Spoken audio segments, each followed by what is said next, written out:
Hello guys, welcome back to Gagan education channel. So आज की video है बीएससी नर्सिंग फर्स्ट सेमेस्टर के बच्चों के लिए और एनाटॉमी और फिजियोलॉजी के टॉप रिपीटेड क्वेश्चन जो कि प्रीवियस ईयर क्वेश्चन पेपर में रिपीट हुए हैं, जो कि आपको हेल्प करेंगे गुड मार्क गेन करने के लिए। और अगर आप इन क्वेश्चन को अच्छी तरीके से रिवाइज करते हो अच्छी अटेम्पटेशन के साथ, तो आप बेटर जो मार्क है वो गेन कर सकते हो। ठीक है, तो कौन कौन से क्वेश्चन हैं जो हर बार रिपीट होते हैं, तो चलिए देखते हैं। तो फर्स्ट क्वेश्चन आ गया हमारा, स्ट्रक्चर ऑफ सेल क्या होता है विद देयर डायग्राम और उसका फंक्शन क्या होता है। नेक्स्ट क्वेश्चन है एपिथेलियम टिश्यू या फिर कनेक्टिव टिश्यू आ सकता है, इन दोनों में से कोई भी आ सकता है। उसके बाद कार्टिलेज क्या होते हैं। ठीक है, नेक्स्ट आ गया structure of heart with their diagram. आपको जो स्ट्रक्चर है हार्ट का वो पता होना चाहिए, काफ़ी बेसिक क्वेश्चन है। और डायग्राम क्या है, ठीक है, डायग्राम आपको अच्छे तरीके से रिवाइज करना है। नेक्स्ट आ गया कंडक्टिव सिस्टम ऑफ हार्ट क्या होता है। ठीक है, ये वाला क्वेश्चन हो गया। कार्डिक साइकिल या फिर आर्क ऑफ अरोटा में से ये शॉर्ट टाइप क्वेश्चन में आ जाते हैं। नेक्स्ट आ गया कार्डिक आउटपुट, ये शॉर्ट टाइप में। हार्ट रेट क्या होती है, ईसीजी क्या है। नेक्स्ट है circulation of heart, pulmonary circulation या सिस्टमैटिक सर्कुलेशन के नाम से आपको क्वेश्चन आ सकता है।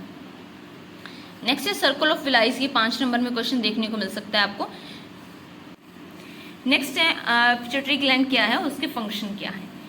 फंक्शन ऑफ हाइपोथैलेमस क्या है, ठीक है, उसके फंक्शन लिखने हैं हाइपोथैलेमस के। थायराइड ग्लैंड क्या होते हैं, ठीक है, ट्रैकिया या फिर लैरिक्स में से एक क्वेश्चन देखने को मिल सकता है। उसके बाद है मसल्स ऑफ रेस्पिरेशन, ठीक है, ये हो गया question.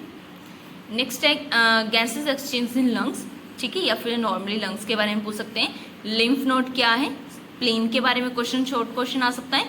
Formation of T cells and B cells, okay. Next है stomach with their structure and with their diagram, ठीक है, या फिर फंक्शन पूछ सकते हैं। या फिर लीवर, स्टमक या लीवर में से एक क्वेश्चन आता है हर बार पेपर में, तो आप इसको अच्छे तरीके से रिवाइज कीजिएगा। नेक्स्ट है स्लेवरी ग्लैंड क्या है और बाइलियरी ट्रैक्ट क्या है, ठीक है, ये क्वेश्चन हो गया। और briefly explain large intestine and small intestine, इसके बीच में डिफरेंस बिटवीन भी आ जाता है, large intestine and small intestine. तो आपको ये एक बार अच्छे तरीके से इसको रीड करके अच्छे तरीके से रिवाइज करना है आपको, ठीक है। पेनक्रियास क्या होते हैं, किडनी का स्ट्रक्चर उसके फंक्शन, ठीक है, किडनी का स्ट्रक्चर फंक्शन काफ़ी बार रिपीट हुआ है क्वेश्चन। और नेक्स्ट क्वेश्चन है हमारा पाउच ऑफ टोकलस, ठीक है, ये भी क्वेश्चन देखा गया है काफ़ी बार एग्जाम में, तो इसको क्वेश्चन को भी आपको अच्छे तरीके से नोट करना है। नेक्स्ट है फिजियोलॉजी ऑफ यूरिन फॉर्मेशन या फिर फिजियोलॉजी ऑफ मिक्सचरेशन, ये दोनों क्वेश्चन आ सकते हैं, ठीक है, काफ़ी इंपॉर्टेंट क्वेश्चन है ये, जो प्रीवियस ईयर क्वेश्चन पेपर अगर हमने देखे हैं काफ़ी बार रिपीट हुए हैं ये क्वेश्चन, तो आपको अच्छे तरीके से रिवाइज करने हैं। नेक्स्ट है फैक्टर अफेक्टिंग, कौन कौन से फैक्टर हैं जो अफेक्ट करते हैं जीएफआर को, या फिर नेफ्रॉन क्या होता है, ठीक है, नेफ्रॉन का क्वेश्चन आ सकता है।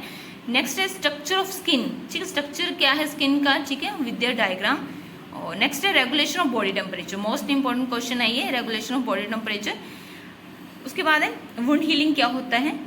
उसके बाद है क्लासिफिकेशन ऑफ बोन, या क्लासिफिकेशन ऑफ बोन में अपना लॉन्ग बोन आ जाता है, ये नॉर्मली पूछ लेते हैं टाइप ऑफ बोन क्या है, ठीक है। नेक्स्ट है physiology of muscles contraction, muscles contraction की क्या फिजियोलॉजी है वो आपको पता नहीं है। Classification of joint, most important question है, हर बार रिपीट होता है ये, इसमें सबसे ज़्यादा साइनोवियल जॉइंट क्वेश्चन ही आपको देखने को मिलता है एग्जाम में, तो इसको अच्छे तरीके से आपको रिवाइज करना है, ठीक है।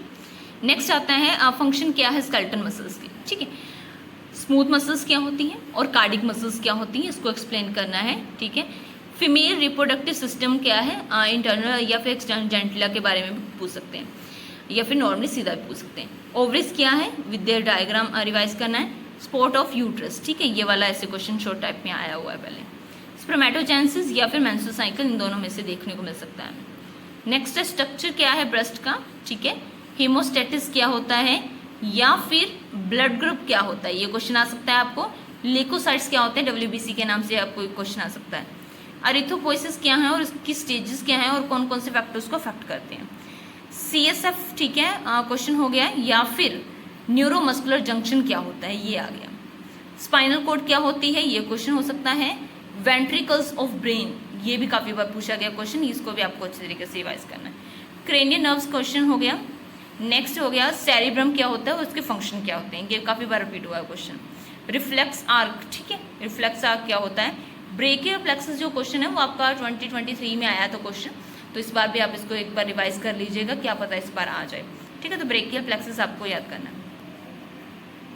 उसके बाद है न्यूरॉन क्या है, उसका डायग्राम, ठीक है, स्ट्रक्चर वगैरह, और न्यूरोग्लिया, ठीक है, इन दोनों क्वेश्चन को आपका नहीं करना है। फंक्शन क्या वर्टिबल कॉलम के, ठीक है। डिफाइन आई और ईयर। आई और ईयर में सबसे ज़्यादा आई आता है, तो आप दोनों को एक बार रिवाइज कर लीजिएगा।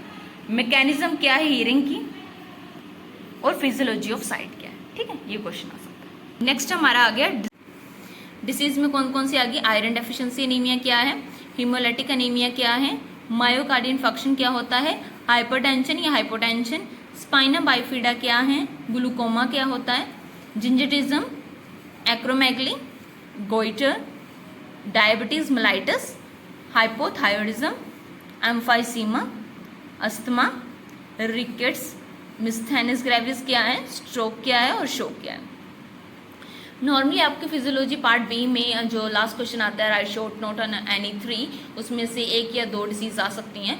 तो उसमें से ये जितने भी मैंने प्रीवियस क्वेश्चन पेपर उठाए हैं, तो यही ऑलमोस्ट जो डिसीज हैं ये काफ़ी बार रिपीट हुई हैं। तो इनको तो आपने छोड़ना नहीं है, इनको अच्छे तरीके से रिवाइज करें। जितने भी मैंने आपको क्वेश्चन बताए हैं, चाहे वो एनाटॉमी के हैं, फिजियोलॉजी के हैं, चाहे वो डिसीज क्वेश्चन है, एक बार आप इनको ज़रूर देख लीजिए कि आपको इसमें से ऐसा कौन सा क्वेश्चन है जो नहीं आता है।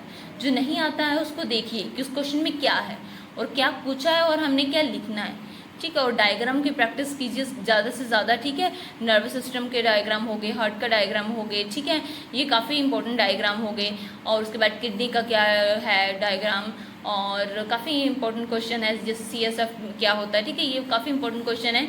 इनको इनके डायग्राम के साथ अच्छे तरीके से रिवाइज कीजिएगा। अटेम्पटेशन भी काफ़ी अच्छी होनी चाहिए। अटेम्पटेशन देखो कि कैसे है, अपने दोस्त को दिखाओ कि मैं सही लिख रहा हूँ, ठीक है। एक दूसरे से एक क्वेश्चन पूछो, ठीक है। और बाकी आपके MCQ हैं वो भी उनको अच्छे तरीके से याद करो, क्योंकि MCQ काफ़ी आते हैं आपके, ठीक है। और अगर आप इन क्वेश्चन को अच्छे तरीके से एक बार कर लोगे, रिवाइज कर लोगे, क्योंकि कुछ ही दिन रहते हैं आपके एग्जाम के लिए, तो इन क्वेश्चन को एक बार रिवाइज कर लोगे तो काफ़ी इजी हो जाएगा आपको पेपर अटेम्प्ट करना, ठीक है।